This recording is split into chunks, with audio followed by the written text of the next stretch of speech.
వీడేంటి పొద్దున్నే లేచి కోళ్ళుని చూస్తున్నాడు, సంక్రాంతి పుంజుకి ట్రైనింగ్ ఇస్తాడేంటి అనుకుంటున్నారు కదా, అంత లేదు. ఆ పెట్ట పుంజు మొక్కివ్వాలంటే ఇంకా పొద్దున్నే లేచి స్నానం చేసి నేను నైట్ మా అమ్మ పెట్రోల్ తెచ్చిందంటే ఆ పెట్రోల్ బండిలో పోసి ఇంకా స్టార్ట్ అయ్యాం.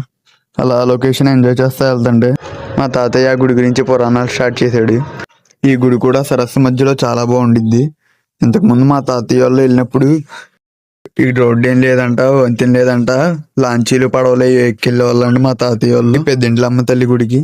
ఈ బ్రిడ్జ్ మీద నుంచి లొకేషన్ చాలా బాగుంది. ఫోటో దిగుదామంటే తీసే వాళ్ళు ఎవరు లేరు. మా అమ్మమ్మ తాతయ్యతో వచ్చా కదా. ఇంకా గుడికి వచ్చాం. గుడి వెనకాల చెరువులో కోడిని కడగాలంట.